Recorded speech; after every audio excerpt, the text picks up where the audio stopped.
criou um sistema religioso em que o bispo é um ser supremo e os fiéis lhe são subordinados. Disse Inácio que o bispo está no lugar de Deus, ou seja, tornou-se representante do Eterno na terra, razão pela qual todos deveriam obedecê-lo cegamente, sem nenhum tipo de questionamento. Este modelo primou pela centralização de poderes em suas mãos e iria culminar mais tarde com a instituição oficial da Igreja Católica, onde o Papa é o chefe supremo da Igreja, denominado o substituto do Filho de Deus. Este pensamento também foi adotado pelo protestantismo, visto que o pastor é considerado ungido do Senhor, pessoa superior aos membros da igreja, devendo estes obedecer ao pastor sem questionar suas ordens, ainda que sejam absurdas. Quando lemos Atos dos Apóstolos, aprendemos que as decisões dos primeiros discípulos do nosso Messias eram tomadas democraticamente. Não havia um líder que impunha sua vontade, mas sim líderes que decidiam em conjunto.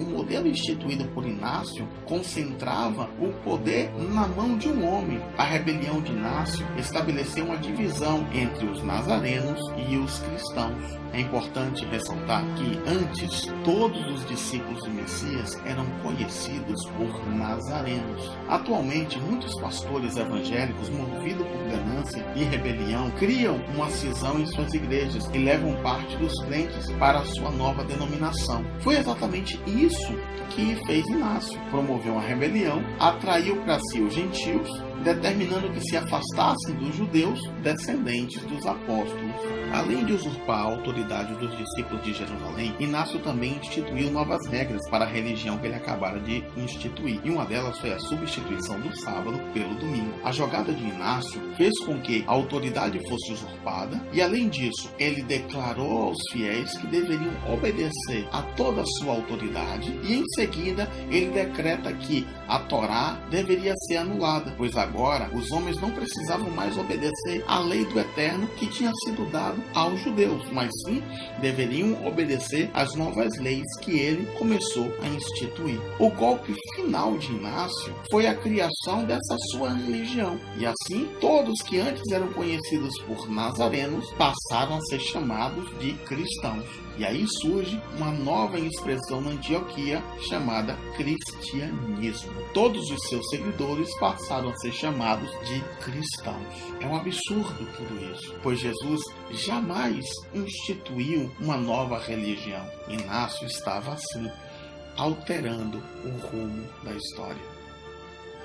Eugésio foi um escritor nazareno que viveu durante os anos de 110 e 180 depois de Cristo.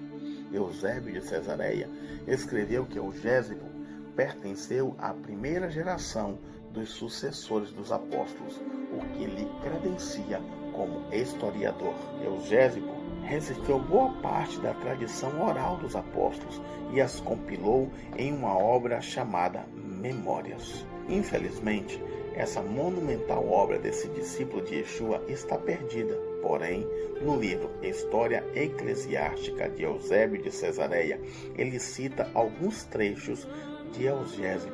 No livro 5 de suas memórias, Eugésio relata: o sucessor na direção da Querrilá é, junto com os apóstolos, Tiago, o irmão do Senhor. Todos lhe dão o sobrenome de justo, desde o tempo do Senhor até os nossos, pois eram muitos os que se chamavam Tiago, mas somente este foi santo desde o ventre da sua mãe. Não bebeu vinho, nem bebida fermentada, não comeu carne, e sobre a sua cabeça não passou tesoura nem navalha, e tampouco ungiu-se com azeite. Diante dessas declarações de Eugésio, percebemos que após a morte de Jesus, a liderança dos apóstolos contou com a participação de Tiago, irmão do Messias. Isso derruba a ideia católica de que Pedro foi o primeiro papa da igreja.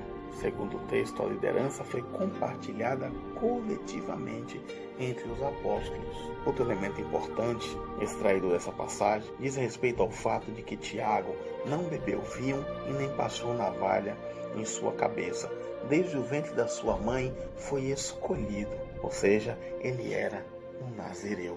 Podemos então assim deduzir que a Torá era praticada pelos discípulos do Messias, mesmo após a sua morte. Eugésio relata que Tiago, irmão de Jesus, morreu no período da Páscoa. Naquele tempo estavam reunidos judeus e gentios no templo. Então os escribas e fariseus puseram Tiago no alto do templo para convencer a população de que Jesus não era o Messias. Contudo, Tiago pregou com autoridade e ousadia, declarando que Jesus era o Messias. Na ocasião, muitos creram na mensagem de Tiago e começaram a louvar. Isso suscitou a ira dos escribas e fariseus, que jogaram a Tiago do alto do templo. Como Tiago não morreu com a queda, foi apedrejado até a morte. Após a morte de Tiago, irmão do Salvador, os emissários, os apóstolos, se reuniram com o objetivo de escolher um novo líder. Sendo assim, escolheram a Simão, primo de Jesus. Como cita Eusébio de Cesareia, a escolha de Simão ocorreu após a tomada de Jerusalém, no período do ano 70 depois da crucificação. Evidencia-se assim que a liderança permaneceu na mão dos judeus e esses pertencentes à família natural de Jesus. Então, após a morte, a crucificação do Messias, ele foi sucedido pelo seu irmão Tiago. Após a morte de Tiago, ele foi sucedido pelo seu primo Simão. Flávio Domiciano foi imperador romano durante os anos de 81 a 96 e ele desencadeou uma severa perseguição contra todos os discípulos de Jesus. Domiciano ordenou a morte de todos os membros da família de Davi, recaindo a fúria do imperador sobre os descendentes de Judá. Eugésio afirma que Simão, o primo de Jesus, foi martirizado por meio de crucificação. Na obra de Eusébio de Cesareia, o autor escreveu que,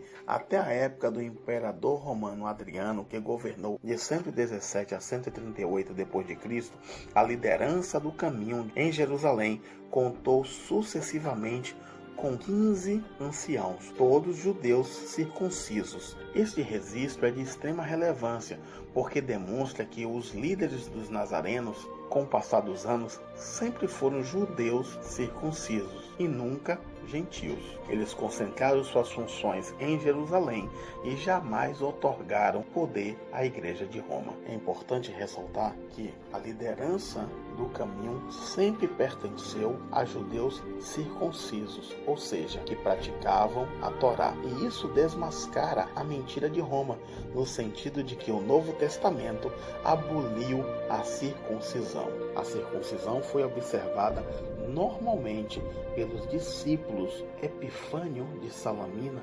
relata em um dos seus escritos qual eram as práticas dos discípulos conhecidos como nazarenos daquela época.